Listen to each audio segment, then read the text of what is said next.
नमस्कार दर्शक बंधु मु आज एही वीडियो रे आपण मानू कहबाकू जाउछि मटर पनीर किपरि प्रस्तुत करंती। जदि आपण माने केही चैनल रे नुआ थांती चैनल को सब्सक्राइब करंतु एवं पाखरे आसुथिबा बेल आइकन टी ऊपर प्रेस करी पुनी ऑल नोटिफिकेशंस ऊपर क्लिक कर दियंतु ताहेले एमिति जहा भी किछि नुआ नुआ रोसेई संबंधी वीडियो अपलोड करिबी सर्वप्रथमे आपण माने देखिबाकू पाई परिबे एवं चैनल को यथेष्ट मात्रा रे लाइक शेयर करबाकू मध्य भूलिबेनी।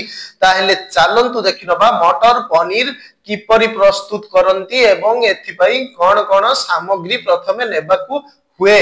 आवश्यक सामग्री पनीर 500 ग्राम, मटर मंजी 2 कप, गरम मसला 2 चामच, रसुण और अदा बटा 2 चामच, हलदी आधा चामच, कंचा लंका कटा 2टा,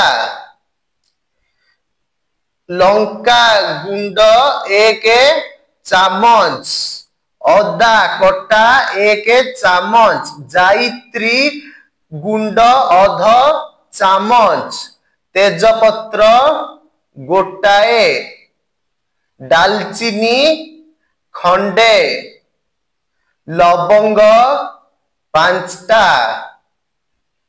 अलैच 4टा, घियो बा तेल 1 कप, बिलाती कटा गोटाए। प्रस्तुति प्रणाली पनीर को काटी रखंतो, बिलाती और पियाज को छोट छोट काटी रखंतो।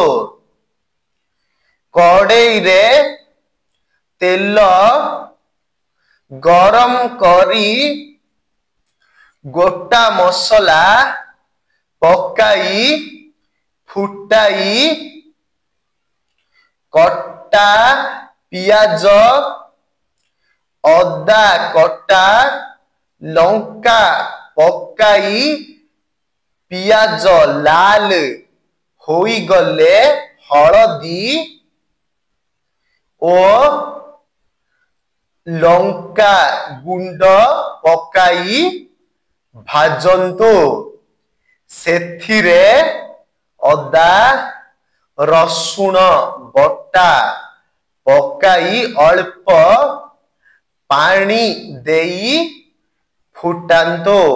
सेथिरे टमाटो कटा और लूण देई कसंतु।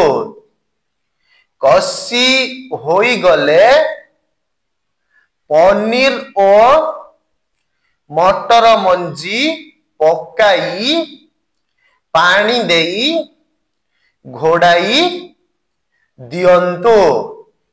पानी मरी झोल बहलिया होई गले गरम मसला गुंड पकाई काढ़ी आणंतो।